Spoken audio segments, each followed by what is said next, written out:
বন্ধুরা নমস্কার। বিষয় এক বিচারকের রায়দান প্রসঙ্গে। বন্ধুরা, বহুকাল আগে আমার সঙ্গে এক বিচারপতির পরিচয় হয়েছিল। তারই অত্যন্ত প্রণিধানযোগ্য একটি অভিজ্ঞতার কথা শেয়ার করতে এই ভিডিওটি।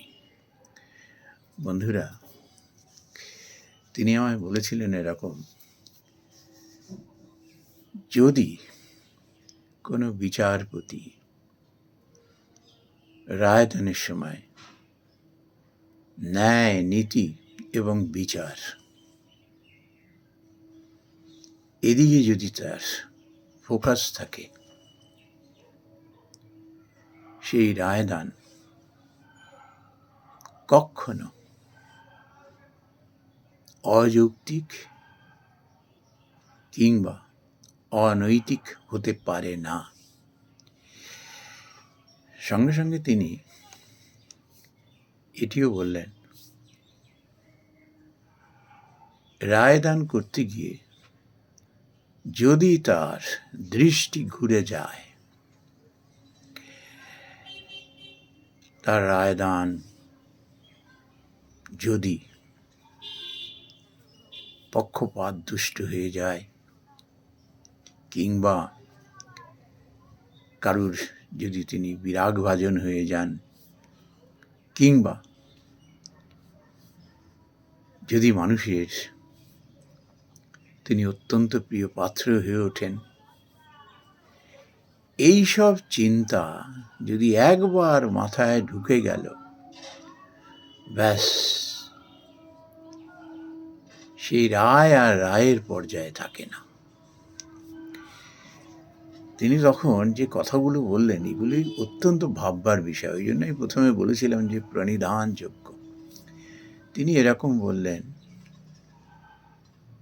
তো তার আগে তিনি বললেন যে স্বামী বিবেকানন্দের একটি কথা আমাকে স্মরণ করিয়ে দিলেন, যে তিনি এরকম বলেছিলেন যে আমাদের হৃদয় বুদ্ধের মতন হোক আর মস্তিষ্ক শঙ্করাচার্যার মতো। স্বামী বিবেকানন্দই হন। তিনি যেভাবে এই কথার তাৎপর্য ওই বিচারক ভদ্রলোক বুঝেছিলেন, আমি তার কথার মাধ্যমে সেটা উপলব্ধি করতে পেরেছিলাম। তিনি এরকম বললেন যে মানুষের যখন স্বার্থ বিরোধী কিছু হয়ে যায় না, ব্যাস তখন তার আসল স্বরূপটি ফুটে ওঠে। হয়তো দেখা গেল যে মানুষটি যেটির ব্যাপারে একসময় তার বিরুদ্ধে কথা বলেছে, তার তীব্র সমালোচনা করেছে, পরবর্তীকালে সে পুরো 180 ডিগ্রি ঘুরে গিয়ে সেটাকেই সমর্থন করছে। স্বার্থ মানুষের এমন একটা জিনিস। তখন বললেন, ওই বিচারকের আসনে যখন রায়দান করা হয় না, কে বন্ধু, কে শত্রু, কে পুত্র, কে কন্যা, কে প্রতিবেশী, কে বন্ধু, সেদিকে দৃষ্টি থাকে না, মন ওদিকে থাকে না। মন পড়ে থাকে ন্যায়, নীতি, বিচার। ওই শঙ্করাচার্যার মতো যদি মস্তিষ্ক হয় আর ভগবান বুদ্ধের মতো যদি হৃদয় হতে পারে, তখনই এটি সম্ভব। তারপর তিনি স্বামী বিবেকানন্দের একটি প্রসঙ্গ টেনে বলছিলেন এরকম, যে বাদ বিবাদ আমরা বলি না, কোনো একটা বিষয়ের পক্ষে বলো বিপক্ষে বলো, এর প্রসঙ্গ টেনে তিনি বললেন, স্বামী বিবেকানন্দ কোনো একটা বিষয়ের পক্ষে এরকম যখন বলছিলেন, তার ওই রকম সুগভীর জ্ঞান, যুক্তি, বিশ্লেষণ, মানুষ শোনার পরে যারা শ্রোতৃবৃন্দ ছিলেন মুগ্ধ হয়ে গিয়েছিলেন, ধন্য ধন্য করে উঠে তারা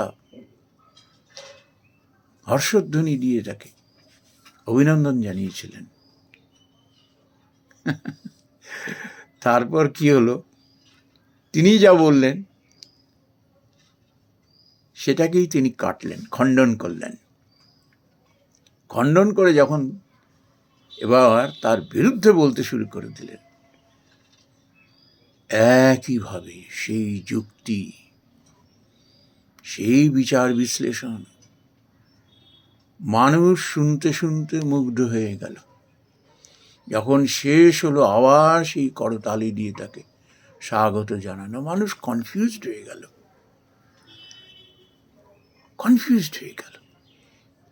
এই মাত্র তিনি যেভাবে এর পক্ষে বললেন আবার বিপক্ষেও বললেন, আমরা বুঝতেই পারছি না যে কি করবো এই মুহূর্তে।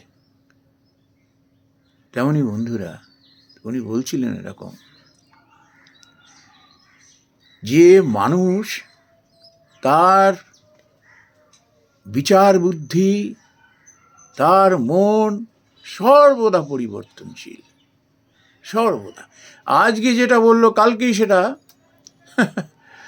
অস্বীকার করল, আজকে যার পক্ষে বললো কালকেই তার বিপক্ষে বলল। কাজেই যে মানুষকে খুশি করতে গিয়ে কিংবা বিরাগভাজন হয়ে যাবে এই ভয়ে, কিংবা কোনো দল কিংবা মানুষের প্রিয় হয়ে উঠবেন, এইটি যদি মাথায় ঢুকে গেছে, বিচার ব্যবস্থার সে কলঙ্ক হয়ে দাঁড়ায়। তার কারণ হলো, তার বিচার কখনো এই ন্যায় নীতি বিচারের পর্যায়ে থাকে না, তা পক্ষপাত দুষ্ট হয়ে যায়। বন্ধুরা, আমি আজ এই বিচারকের কথা না আমার খুব মনে পড়ছে, যে কত জ্ঞানী পুরুষ হলে পরে এই কথা বলতে পারেন, যখন তুমি বিচার করবে, ন্যায় নীতি বিচার হবে তার মুখ্য বিষয়। কে তোমার ভাই, কে বন্ধু, কে পুত্র, কে কন্যা, সেদিকে ভ্রুক্ষেপ থাকবে না। কে তোমায় শাবাশি দিল, কে তোমার রায়ের বিরুদ্ধে বলল, কে তোমায় তিরস্কার করল, না, তুমি তখন ভগবানের প্রতিনিধি হয়ে কাজ করছো। ওই বুদ্ধের মতো হৃদয় হতে হবে, শঙ্করাচার্যার মতো মস্তিষ্ক হতে হবে। এটি যিনি পারেন, সেই ওই বিচারকের আসন তিনি অলঙ্কৃত করেন, এবং সেই মানুষটিকেই তখন মানুষ মি লর্ড বলেন, মাই লর্ড বলেন, লর্ড। আমরা তখন সেই মানুষকে ভগবানের পর্যায়ে নিয়ে যাই। কেবল কতগুলো শুষ্ক যুক্তি তর্কের উপরে তার বিচার নির্ভর করে না, সবসময় কেবল প্রমাণ আদি চুলচেরা বিচার আর তর্ক আর যুক্তি, সবসময় এটির উপরে বিচার নির্ভর করে না। বিচার নির্ভর করে ন্যায় নীতি আর বিচার বিশ্লেষণের উপরে। আর এটি তখনই সম্ভব হয়